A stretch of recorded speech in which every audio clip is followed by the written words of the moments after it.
My brother-in-law used to do gyms. I was crazy about his body, while my husband was a bit weak. That day, my brother-in-law was giving me an oil massage, and I saw, at 11 p.m., I received a call from my husband that I will not be returning home today. There is an audit going on in the office, so I will be back tomorrow evening. I did not feel much for my husband, so I did not feel any worry when I heard that he was not coming. However, the outer door of the house was open because of him, which we used to lock at night. So I went to my brother-in-law's room to tell him that his brother would not be coming home and that we would have to lock it. But as soon as I entered my brother-in-law's room, he stopped right at the door. For a while, my eyes became uncontrollable, and I started staring at his presence.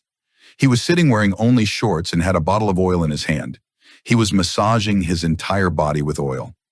My brother-in-law was a very young and strong man. He was a bodybuilder, so after applying oil to his body became even more radiant. Sensing the heat of my eyes, my brother-in-law looked up and smiled at me. He said, "Why is sister-in-law standing at the door? Come in. It seems that brother has not returned yet. She is wandering around restlessly." She had said this to tease me, but a sad smile spread across my face. How could I tell her that even if her brother had gone, he would not have been the reason for my happiness? I stepped inside and sat down on a chair in front of her. She was talking to me and applying oil to her breasts. I was looking at her shapely legs carefully. She then asked if brother would not return home today. It has been a long time. He should have gone by now. I shook my head in denial and said, "No, I came to tell him that lock the door from inside. Neither your brother will come, nor will mother and father. You and I are alone. That is why we have to be careful." After listening to me, he smiled and said that if you and I are alone, it means that we can have a lot of fun. After hearing this, I looked at him in surprise. He said that we should watch a movie together. He said, "It is rainy season. I am not sleeping either. Without brother, you will not sleep either. Mother and father are not here. Why not put on a movie and enjoy it?" I also wanted to spend some time with him. After all, he was the prince of my dreams. So I agreed. Anyway, movies were my biggest weakness. He locked the outer door of the house from the inside and then put on a movie at full volume on the big LED and sat right next to me. He was in shorts. He wasn't even wearing a shirt. He was so close to me that his arm was on my shoulder. Feeling his closeness, my breathing was getting heavy. While his eyes were fixed on the screen, he put on some romantic English movie, but my attention was more on my brother-in-law than the movie. Then suddenly a scene came that made me lose control of my emotions, and I confessed in front of my brother-in-law. "My name is Rabia. I was the eldest among my siblings. I had no interest in studying or writing. I never had any interest in books. I stayed at home after completing only 4 classes. My mother and father were not very fond of teaching us, so no one objected. I did housework all day and kept the TV on full volume. I grew up watching Hindi films. I always thought of my future husband as a hero of a Hindi film, fair-skinned, tall, broad, with strong arms. I liked men who had the qualities of a hero, but my destiny had something else written in it.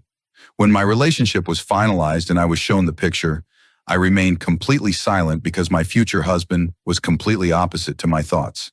He was neither tall, broad, shy, young, nor handsome, but a thin boy of medium height. I threw the picture in anger and told my mother that you had found this guy for me all this time. On my words, my mother angrily scolded me. She glared and said, "Use your tongue properly. There is a hole in my mouth instead of a tongue. They don't say that about anyone. Boys are like that. They become fat after marriage. If I marry a fat boy, he will become a drum later." Hearing what my mother said, I said angrily, "I don't want a fat boy. I want a handsome boy. He should be tall, broad, and at least have a little body. I will show his picture to my friends, or they will make fun of me." Amma started saying that these things seem right to the extent of movies.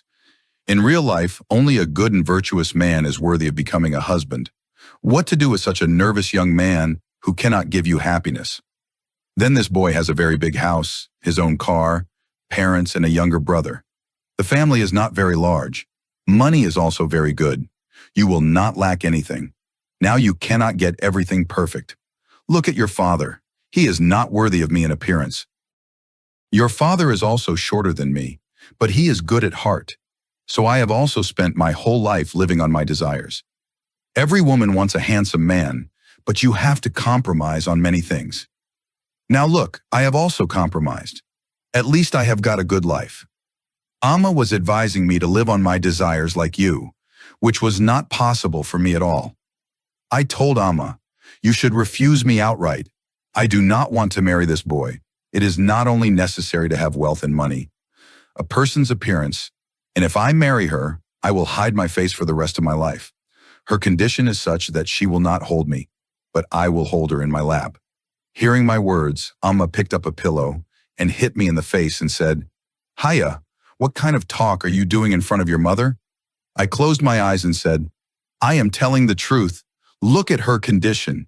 She cannot even hold me in her lap like Shah Rukh Khan. Amma just stared at me but did not say anything and took the picture and left. My younger sister, who was sitting far away, laughed openly at my words and said, Baji, you are good. You are not afraid of Amma at all. Talking like this in front of Amma makes our lives go away. I also told my younger sister, look, if Ranu Rabia gets married, she will marry some Prince Charming. But that evening, when Abba returned home with sweets and told me that the relationship was finalized, the sky fell on my head. I looked at Amma with surprise, and Amma said, Amma, you are not afraid of Amma at all. He shrugged his shoulders, and then his father told him that he had already said yes to the relationship. Because they didn't see anything wrong in this relationship, I used to tell my heart to my mother, but I wasn't so shameless as to express my desires to my father. Even though I didn't want to, I bowed my head before my father. My father said, the wedding date will be fixed soon. It will be a big celebration. We will get our daughter married with great pomp and show. I was the eldest in the family. That's why my mother and father had decided to take out all their wishes on me. They had planned to get married early and send me off. They said that after me, my younger siblings should also get married. Rano was a year younger than me, but she was taller than me. That's why my father was more worried about her than me. He wanted to send me off first and then find a boy for her. That day, I realized that being the eldest child of parents is also a sin, because all the sacrifices often fall on the eldest child. Then the wedding date was also fixed after 2 months. I don't know what Mom and Dad were in a hurry for. My friends were insisting over and over again to show me the groom's picture, but I had completely hidden that picture. I didn't want to make a spectacle of myself. I myself had never taken out that picture and looked at it again. But how long could I hide my future husband from the eyes of the world? On the day of the wedding, when my wedding party arrived, my friends burst into laughter and said, "You wanted a groom like Anil Kapoor, but you got Shakti Kapoor." My heart was burning after hearing my friends' words. On the day of the wedding, I became a spectacle. They were all making fun of me and my future husband too. Then after a while, Qazi Sahib sat down in front of me, and my heart wanted to refuse him outright. I glanced at my mother and father, and they were both standing over my head with tears in their eyes while I was only angry. My marriage began, and my mother gestured for me to quickly say yes. Even then, my heart wavered. But I said yes and accepted the relationship for a long time, and Wajid entered my life. The man I did not want to adopt became my husband. After a while, we parted ways, and I reached my in-laws, but the whole time my mind was wandering somewhere else. I had no intention of even looking at Wajid sitting next to me. We arrived at the house with great pomp and circumstance, and I was welcomed with great drum beats. There was no shortage of welcome. The whole house was decorated with lights, drums were playing, and a video was being made by burning pomegranates in front of me. I was just watching all this in a daze. My mother had correctly said that the boy had no shortage of money and had spent it generously. I was scared thinking about the moments that were to come in my life after a while. I did not want to establish any relationship with a person like Wajid. They say that every girl is very happy on her wedding day and comes to her in-laws with big dreams and aspirations. But all my dreams had been shattered before her in-laws came. That is why I had neither dreams nor dreams. In the picture, Wajid was still somewhat acceptable, but in reality, he was a very weak, thin man. After taking one look at him, I did not even want to see him again. Then they made me sit with Wajid on a heavy sofa in a large lounge. Because the same rituals were to be performed after marriage, I was sitting with my eyes downcast when the prince of my dreams appeared before me, and my eyes widened. In his black and white pajamas, he looked like a prince from another world. He had a big plate full of milk in his hand. He said that there are 2 rings in it. The one who takes them out first will rule for the rest of his life, and the other will have to be a slave. Saying this, he laughed out loud, and my eyes were completely fixed on this boy. Dimples were appearing on his face, and my heart was lost in these dimples. He was looking at me with big shining eyes, and sometimes at Wajid sitting next to me. At that moment, my mother-in-law said that my sister-in-law has not come home yet. You have started disturbing me. There is nothing like that. This is just a simple ritual that is done for happiness. In the relationship between husband and wife, there is neither a slave nor a king. So it is a relationship that is driven by love and sharing. Then my mother-in-law told me, let's start looking for the ring from this milk. Let's see who can find it first. After listening to my mother-in-law, I took one look at this boy and I knew in an instant that he was my brother-in-law. And after hearing this, my body was on fire. Why didn't my mother see my brother-in-law? Didn't she see this boy while she was dating Wajid? His name was Sohail. As soon as I saw him, he sat firmly on the throne of my heart. He was tall and broad, with a well-built body and eyes that sparkled like diamonds. He was the same as I used to see in my dreams, but now it was too late.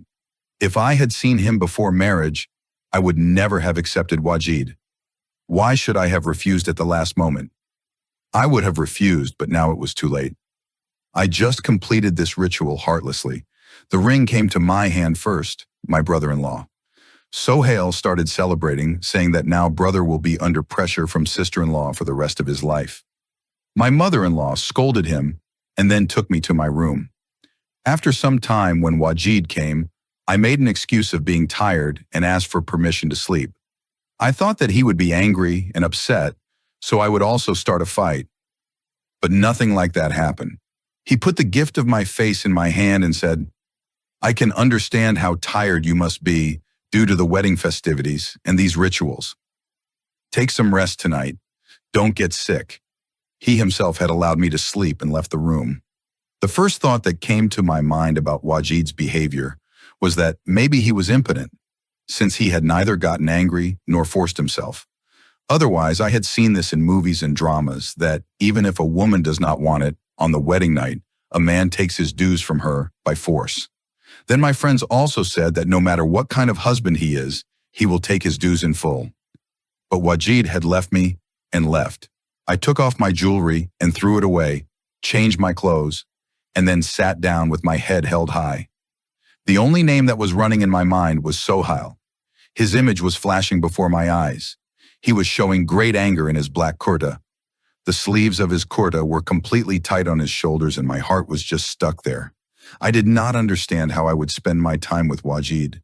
Before, there was no such person in my life, so I could compromise with Wajid as I went. But now I had seen a person with whom I would not compromise under any circumstances. I could have just sat there heartlessly at the wedding reception. My friends kept staring at me, and I kept averting my eyes from them. Wajid was in a very good mood. He was taking great care of me. Why not make him sit down? The whore I had found was quite beautiful, and I could have found a man much better than Wajid. Maybe that's why he was feeling me so much. At the wedding reception, I was just looking at Sohail. He was wearing a pant coat and looked like a hero from a movie. I kept staring at him the whole time. Then at night, when I returned to my room exhausted, Wajid wanted to get his due from me. There was no room for refusal now. That's why I heartlessly handed over my life to him, and just like that, the car of my life started moving forward. Sohail was rarely at home, so he and I didn't have much personal contact, while Wajid used to come home early in the evening and stay with me all the time. But his and mine had different dreams and desires. I liked watching dramas and movies, while he liked cricket. Whenever I put on a movie, he would just sit there silently, as if he wasn't enjoying it at all. When he put on cricket, I would move away. Similarly, our likes and dislikes were very different in other things. But he never stopped me from doing what I wanted, nor did he forbid me from putting on a movie, nor did he stop me from playing loud songs. Rather, whenever I asked, he would take me for a walk, make me dinner. take me to my friends' houses.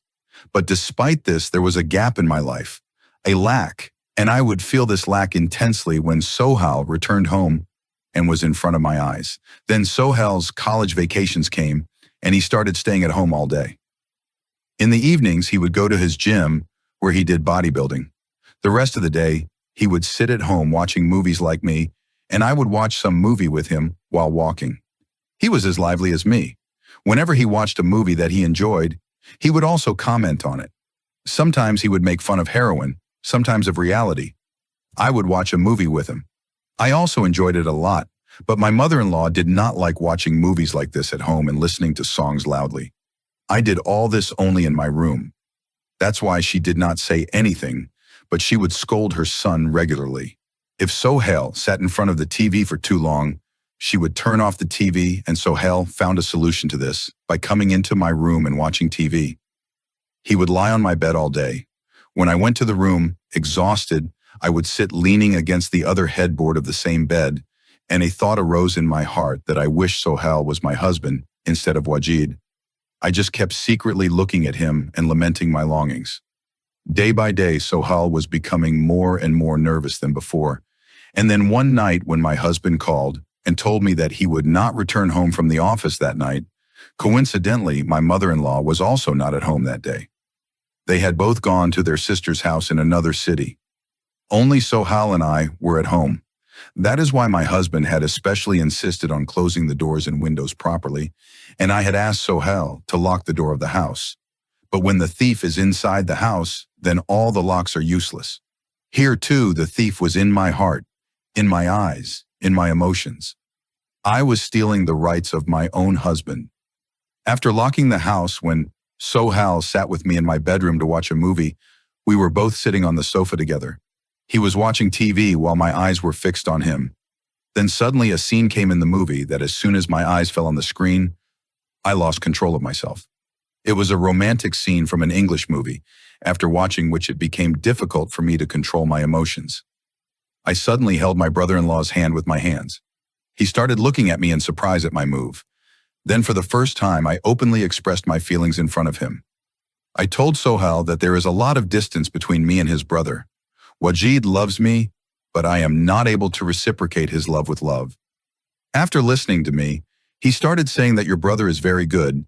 Then what is your problem with him? In response to his words, I said in clear words that my problem is you, not Wajid. I am in love with you. I wish I had met you before marriage, so I would never have married Wajid. Hearing my words, he was stunned for a moment. Perhaps he had not imagined such a thing. I sat at his feet and started expressing my love.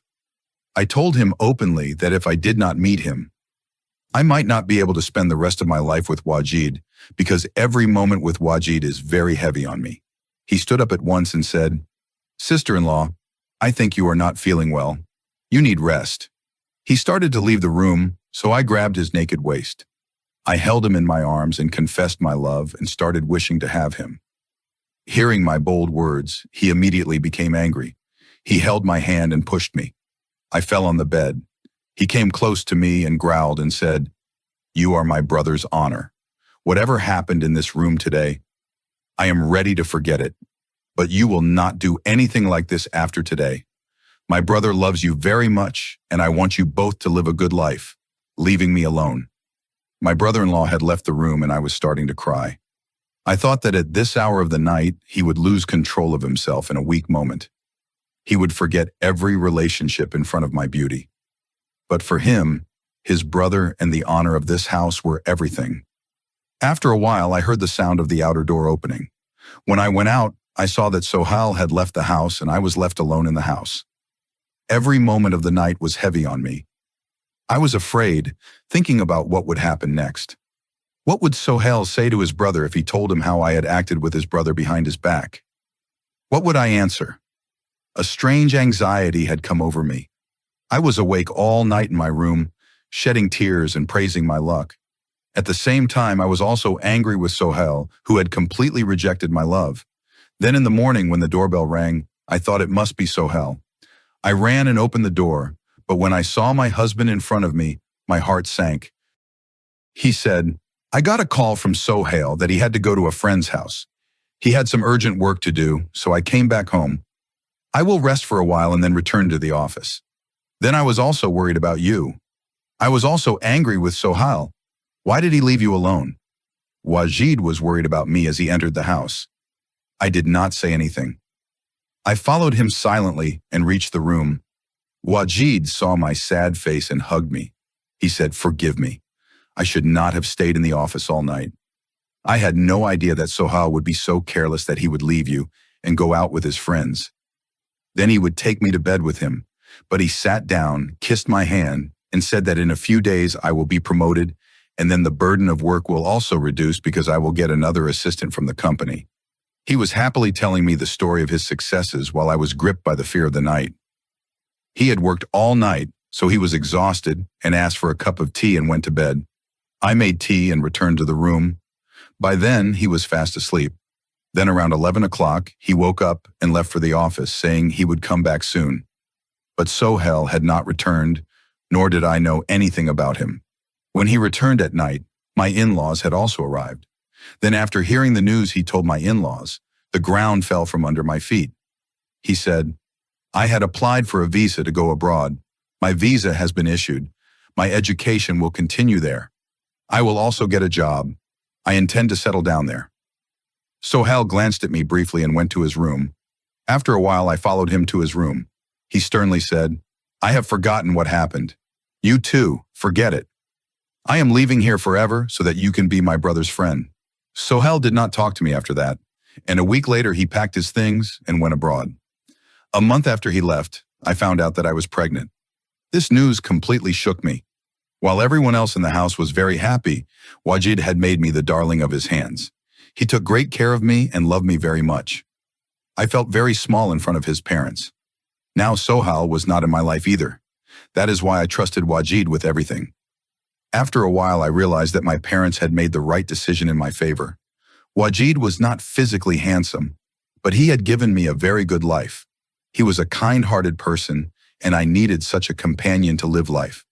I had come to understand this very late. Although his and my choices were different, he never restricted my choices. He never left any of my dreams unfulfilled. Whatever I desired, he brought to my feet. I am grateful to God that I did not commit any more sins because of the mistake I made. Sohail used his mind at the right time and he did not spoil my eyebrows. Today I am living a good life with my husband. Sometimes I do regret some moments of the past, but I am grateful to Sohail who kept the illusion of my honor in front of my husband and quietly left our life.